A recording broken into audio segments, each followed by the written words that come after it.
Hello दोस्तों, मैं आपकी दोस्त संध्या मैम। जय भीम, जय भारत, जय लोकतंत्र, जय संविधान। आज मैं बात करूंगी कॉन्स्टिट्यूशंस आर्टिकल 111 और 112। अनुच्छेद 111 पढ़ूंगी और अनुच्छेद 112। तो ठीक है, स्टार्ट करती हूँ। 111 क्या कहता है? 111 कहता है, आर्टिकल 111 कहता है असेंट टू बिल्स, विधेयकों पर अनुमति। विधेयकों पर अनुमति किसकी चाहिए, उसके बारे में बात करता है। When a bill has been passed by the houses of parliament, जब संसद के दोनों सदनों के द्वारा कोई भी विधेयक पास हो जाता है, उसके बाद it shall be presented to the president, उसके बाद राष्ट्रपति के पास राष्ट्रपति यानी द प्रेसिडेंट ऑफ इंडिया के पास भेजा जाता है। And the president shall declare either that he assents to the bill or that he withhold. तो उनके पास पावर कौन सी है? या तो वो उस पर अपनी सहमति दे सकते हैं या फिर उसको अपने पास रोक सकते हैं।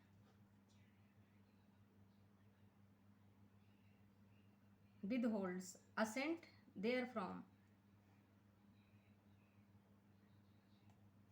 तो जो अनुमति है, या तो वो देते हैं, उनका अधिकार है, किसी भी बिल पर अपनी अनुमति देने का अधिकार भी है, या फिर अनुमति रोक लेने का भी अधिकार है। तो ठीक है दोस्तों, provided the president may assume a possible after the presentation to him of a bill for assent, return the bill if it is not a money bill, return the bill if it is not a money bill to the houses with a message requesting that they will consider the bill or any specified provisions thereof and it particular।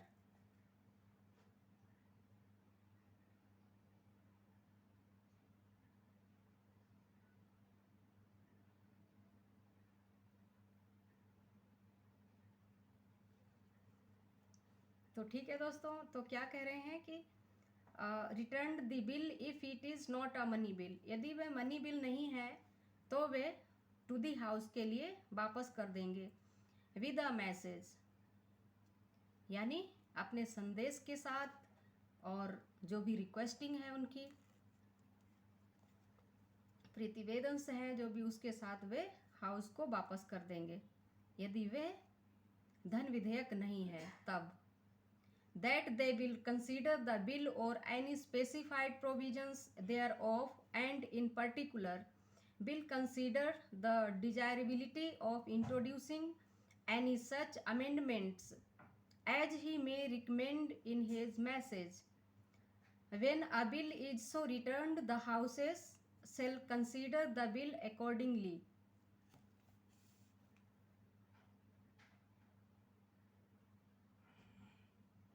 And if the bill is passed again by the houses with or withhold amendment and presented to the president for assent, the president shall not withhold assent therefrom।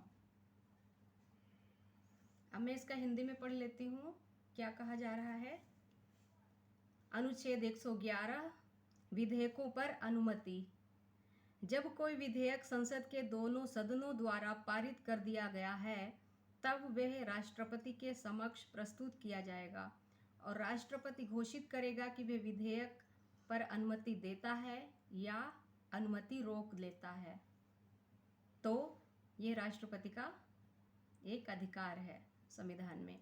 परंतु लेकिन राष्ट्रपति अनुमति के लिए अपने समक्ष प्रस्तुत किए जाने के पश्चात यथाशीघ्र उस विधेयक को, यदि वे धन विधेयक नहीं है, तो सदनों को इस संदेश के साथ लौटा देगा कि वे विधेयक पर या उसके किन्हीं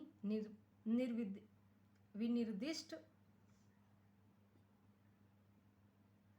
उपबंधों पर पुनर्विचार करें यदि वे धन विधेयक नहीं है तो।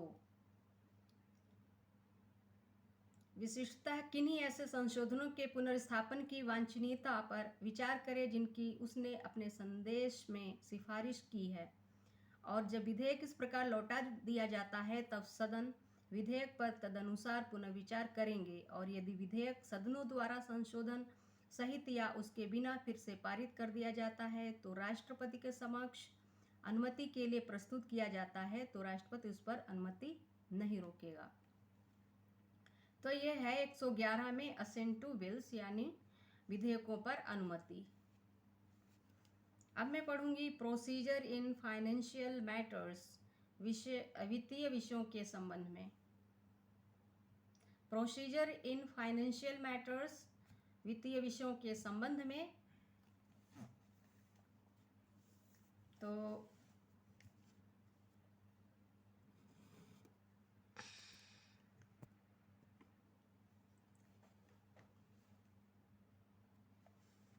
क्या कहा गया है अनुच्छेद 112 में, वार्षिक वित्तीय विवरण जो पूरे वर्ष का एक जो डिटेल होता है वित्तीय मामलों संबंधी, तो उसका जो विवरण होता है डिटेल्स, उसके बारे में 112 अनुच्छेद में वर्णन किया गया है। Annual financial statement, procedure in financial matters, 111 annual financial statement. Number 1, the president shall, in respect of every financial cause to be laid before both the houses of parliament, a statement of the estimated receipts and expenditure of the government of India for that year in this part referred to as the annual financial statement. Number 2, the statements of expenditure embodied in the annual financial statement shall show separately. Number A, the sums required to meet expenditure described by this constitution as expenditure charged upon the consolidated fund of India. And B, the sums required to meet other expenditure proposed to be made from the consolidated fund of India and shall distinguish expenditure on revenue account from other expenditure. Number 3, the following expenditure shall be expenditure charged on the consolidated fund of India. A, the emoluments and the allowances of the president and other expenditure relating to his office. B, the salaries and allowances of the chairman and the deputy chairman of the council of states and the speaker and the deputy speaker of the house of the people. D, dates DEBT, dates charges for which the government of India is liable, including interest, sinking fund charges and redemption charges and other expenditure relating to the raising of loans and the service and redemption of the debt. Number D का I, the salaries, allowances and pensions payable to or in respect of judges of the Supreme Court. Number 3 का number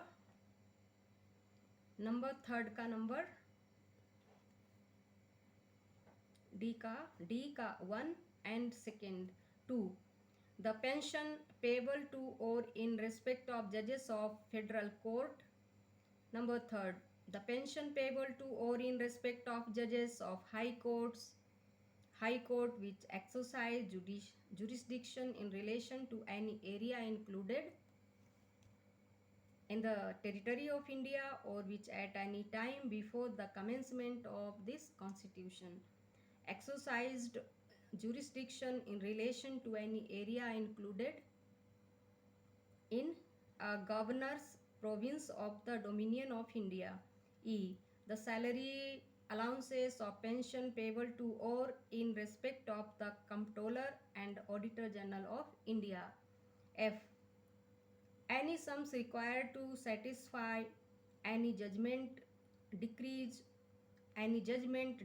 or award of any court or arbitral tribunal. G. Any other expenditure declared by this constitution or by parliament by law to be so charged. मैं हिंदी में पढ़ लेती हूँ इसका। वित्तीय विषयों के संबंध में प्रक्रिया। अनुच्छेद 112 नंबर 1, राष्ट्रपति प्रत्येक वित्तीय वर्ष के संबंध में संसद के दोनों सदनों के समक्ष भारत सरकार की उस वर्ष के लिए प्राकलित प्राप्तियों और व्यय का विवरण रखवाएगा, जिसे इस भाग में वार्षिक वित्तीय विवरण कहा गया है। नंबर 2, वार्षिक वित्तीय विवरण में दिए हुए व्यय के प्राक्कलनों में नंबर का इस संविधान में भारत की संचित निधि पर भारित व्यय के रूप में वर्णित व्यय की पूर्ति के लिए अपेक्षित राशियां और खा भारत की संचित निधि में से किए जाने के लिए प्रस्तावित अन्य व्यय की पूर्ति के लिए अपेक्षित राशियां पृथक पृथक दिखाई जाएंगी और राजस्व लेखे होने वाले व्यय का अन्य व्यय से भेद किया जाएगा। नंबर 3, निम्नलिखित व्यय भारत की संचित निधि पर भारित व्यय होगा, अर्थात नंबर का राष्ट्रपति की उपलब्धियां और भत्ते, उनके पद से संबंधित अन्य व्यय। जो नंबर का में क्या कहा गया है कि राष्ट्रपति की उपलब्धियां और भत्ते, उनकी उपलब्धियां और जो भत्ते अलाउंसेस और उनके पद से संबंधित अन्य जो खर्च हैं वे। नंबर खा राज्यसभा के सभापति उपसभापति, यानी राज्यसभा के सभापति उपसभापति के, लोकसभा के अध्यक्ष उपाध्यक्ष के वेतन और भत्ते। नंबर गा ऐसे ऋण भार जिनका ऐसे कर्ज भार जिनका दायित्व भारत सरकार पर है, जिनके अंतर्गत ब्याज निरपेक्ष निधि भार और मोचन भार तथा उधार देने, ऋण सेवा और ऋण मोचन से संबंधित अन्य खर्चे वे। नंबर गा का फर्स्ट, उच्चतम न्यायालय के न्यायाधीशों और उनके संबंध में संदेय वेतन भत्ते और पेंशन। उच्चतम न्यायालय के जो न्यायाधीश हैं उनसे संबंधित संदेय वेतन और उनकी सैलरीज, अलाउंसेस और पेंशन का जिक्र किया गया है इसमें।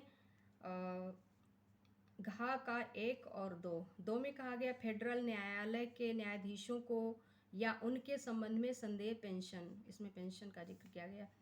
नंबर 3, गा का 3, उस उच्च न्यायालय के न्यायाधीशों को या उनके संबंध में दी जाने वाली पेंशन जो भारत के राज्य क्षेत्र के अंतर्गत किसी क्षेत्र के संबंध में अधिकारिता का प्रयोग करता है या जो भारत डोमिनियन के राज्यपाल वाले प्रांत के अंतर्गत किसी क्षेत्र के संबंध में इस संविधान के प्रारंभ से पहले किसी भी समय अधिकारिता का प्रयोग करता था। नंबर 1, भारत के नियंत्रक महालेखा परीक्षक को या उसके संबंध में संदेय वेतन भत्ते और पेंशन। 4, किसी न्यायालय या मध्यस्थम अधिकरण के निर्णय, डिक्री या पंचायत की तुष्टि के लिए अपेक्षित राशियां। नंबर 6, कोई अन्य व्यय जो इस संविधान द्वारा या संसद द्वारा विधि द्वारा इस प्रकार भारित घोषित किया जाता है। तो ये हो गया वार्षिक वित्तीय विवरण। अनुच्छेद 112 वित्तीय विषयों के संबंध में ये प्रक्रिया है यहाँ पर। तो कल मैं पढ़ूंगी अनुच्छेद 113 संसद में प्राक्कलनों के संबंध में प्रक्रिया, यानी procedure in parliament with respect to estimates. तो ठीक है दोस्तों, तो आज के लिए इतना ही। और हाँ, आपका अपना चैनल संध्या मैम के नाम से जो मेरा चैनल है वो आपका अपना चैनल भी है, और उसको सब्सक्राइब करें, शेयर, लाइक, कमेंट प्लीज़। कल मिलती हूँ नए आर्टिकल के साथ, तब तक के लिए नमस्कार।